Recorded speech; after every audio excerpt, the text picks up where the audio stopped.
आपने अभी जो वर्तमान हालात हैं, उत्तराखंड क्रांति दल का संघर्ष सब लोगों को आपको मालूम है। हम लोगों ने सीधा सीधा ये बात हम आपके बीच में रखना चाहते हैं कि जो ये प्रकरण हुआ आशुतोष नेगी और आशीष नेगी का, ये दुर्भाग्यपूर्ण है और बर्दाश्त के काबिल नहीं है। उत्तराखंड क्रांति दल किसी भी अपने कार्यकर्ता का शोषण बर्दाश्त नहीं करेगा। दूसरी ओर हमारे जिस संघर्ष की बात कर रहे हैं, जो हम संघर्ष कर रहे थे, जो शोषण होटलियर्स का हो रहा था, उसको लड़ाई के लिए वो गए थे, उस पर से उस लड़ाई को मैदान और पहाड़ी लड़ाई में बांट दिया गया। ये दुर्भाग्यपूर्ण है। उत्तराखंड क्रांति दल ने जब राज्य का आंदोलन लड़ा, अगर इस पूरे राज्य के आंदोलन को आप देखेंगे, इसके इतिहास को देखेंगे, तो हमने कभी भी केवल पहाड़ के लिए, किसी जाति समुदाय के लिए, किसी वर्ग विशेष के लिए इस राज्य का आंदोलन नहीं किया। हमने सभी लोगों को, सभी धर्मों, जातियों और सभी लोग जो उत्तराखंड के इस भूभाग पर निवास कर रहे थे, उनके लिए हमने ये राज्य का आंदोलन किया और सब लोगों को मिलाकर हमने राज्य का आंदोलन किया और राज्य गठन भी कराया।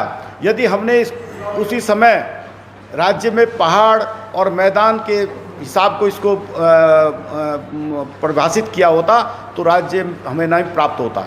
तो साथियों, हम सीधा सीधा ये कहना चाहते हैं कि ये लड़ाई जो हिंदू, मुस्लिम और पहाड़, मैदानी, ये उत्तराखंड क्रांति दल का कभी लक्ष्य नहीं रहा है। उत्तराखंड क्रांति दल का कोई एजेंडा पर्दे के पीछे नहीं है। हम साफ रूप पर अपने उन लोगों के लिए काम करते हैं जो लोग यहाँ पर शोषित हैं, गरीब लोगों का हम कर्मचारी, जो शोषित कर्मचारी है, उनके लिए संघर्ष करते हैं। छात्र जो उपेक्षित हैं, जो हमारे स्वास्थ्य शिक्षाएं लचर हैं, जो गरीब तबका है, उसके लिए उत्तराखंड क्रांति दल हमेशा काम करता रहा है। उत्तराखंड क्रांति दल का सौभाग्य है, हम लोगों को गर्व होता है कि जब कोई किसी भी वर्ग का कोई समस्या आती है, उस संघर्ष की बात आती है, तो वो हमें याद करता है, उत्तराखंड क्रांति दल को याद करता है।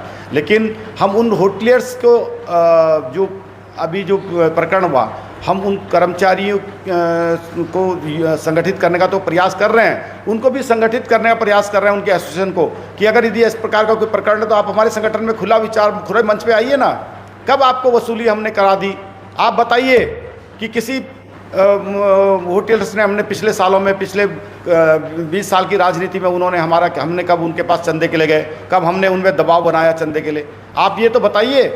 तो हम लोग उनके एसोसिएशन से भी बात कर रहे हैं। माननीय अध्यक्ष पूरण सिंह कटहत जी ने 3 तारीख को एक सर्वदलीय बैठक बुलाई है और वो इसकी जानकारी देने के लिए ये प्रेस वार्ता है। इसका ये उद्देश्य, आज की प्रेस वार्ता का मुख्य उद्देश्य ये है कि हम उन होटलियर्स के मालिकों को भी बुलाना जा रहे हैं और उन कर्मचारियों को भी बुलाने जा रहे हैं। हम अब पूरे जो हमारे समान विचारधारा के राजनीतिक दल हैं, उनको भी बुलाने जा रहे हैं और हम ये उस बैठक में ये तय करने जा रहे हैं कि हम जो हम उत्तराखंड क्रांति दल के एजेंडे हैं, हम इस पे पूरे, जब उत्तराखंड बनाया है तो राज्य को बचाने के लिए भी हम वचनबद्ध हैं। इसको बचाने के लिए जो संगठन हमारे साथ आ सकते हैं, उनको लामबंद करेंगे।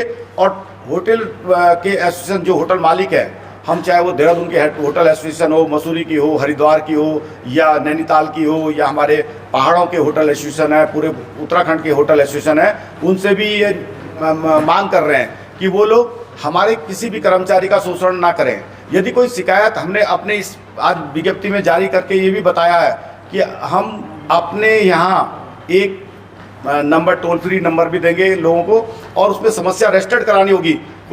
कोई कहता है कि जी आप हमारी समस्या रखिए, हम उसको उठाने जाते हैं, तो अब जब फिर वो पलट जाता है।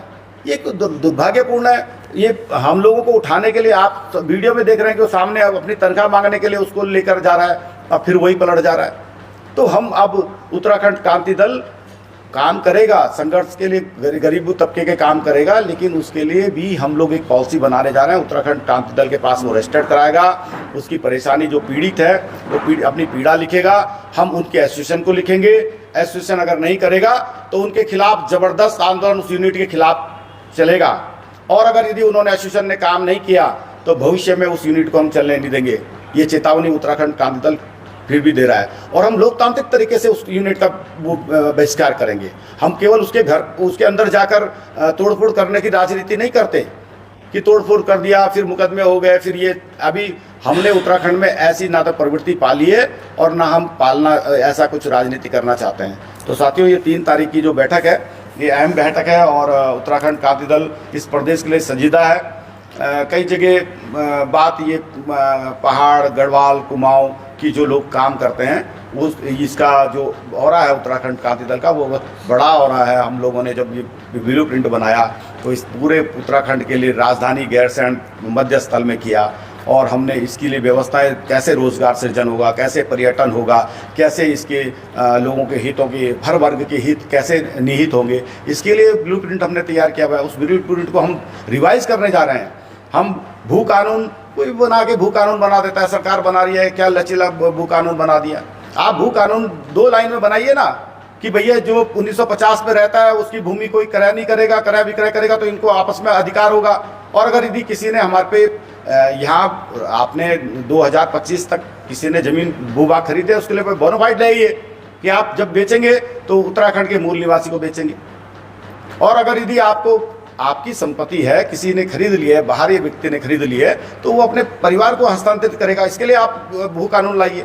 आपने भू कानून कैसा बना दिया? तो उत्तराखंड क्रांति दल भविष्य में भू कानून भी मजबूत देने वाला है, आपके सामने जाएगा, पूरी राज्य की जनता के अंदर बांटा जाएगा कि भू कानून कैसा होगा, हम क्या चाहते हैं। तो साथियों, आज का ये आपके जो 2 नेता गिरफ्तार हैं इसके विषय में बात कीजिएगा, मुझे लगता है ना। हाँ, इसके विषय में बताइए क्या रणनीति है? देखिए, हमारी रणनीति ये है कि अभी हमने सर्वदलीय बैठक बुलाई है और उनसे जिन लोगों ने ये झूठे मुकदमे किए हैं उन लोगों को भी हम इस आपके माध्यम से बोलना चाहते हैं कि आप उनको भी ये बताइए कि ये झूठे मुकदमे हैं। अगर यदि इस तरीके से तुम सरकार के दबाव में या किसी के दबाव में आओगे तो हम लोग आपके बीच के लोग हैं, भविष्य में तुम लोगों को भी कठिनाइयाँ होंगी। आप लोगों से हम उनसे भी संपर्क करने जा रहे हैं, उनको भी इनविटेशन कर रहे हैं, उनके होटल एसोसिएशन को। 3 तारीख को हम बैठेंगे और 3 तारीख को ये भी तय करेंगे कि हमारे आदमियों की कितनी गलती है और तुम्हारी कितनी गलती है, ये हम तय करेंगे। और तुमने झूठे मुकदमे लगा के 308 में बीएनएस में की धारा में मृत्यु का भय दिखाकर वसूली करना, कहाँ वसूली हो गई मृत्यु का भय? जब पुलिस आपके साथ में खड़ी है, आप पर मृत्यु का भय कैसे हो गया? पुलिस उस वीडियो में मौजूद है, आप लोग तो सब पत्रकार बंधु सब जानते हैं। तो मृत्यु का भय दिखाकर किसी से वसूली तो नहीं की जा सकती। 308 में आपका प्रोविजन है उसमें कि आपने मृत्यु का भय कर दिया। पुलिस वाले के सामने, पुलिस जहाँ पर हमारे उत्तराखंड की पुलिस है जो वर्दीधारी है, उसके सामने मृत्यु का भय पैदा कैसे हो गया किसी को?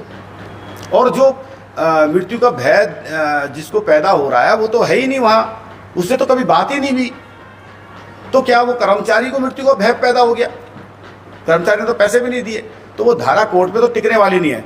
फिर भी हम होटल के जो ऑनर हैं उन लोगों से, एसोसिएशन से ये भी अपील करते हैं कि वो इस प्रकार की घटना में अपना आप हमारे से संवाद करें और इस प्रकार की घटनाओं पर अपना खेद व्यक्त करें।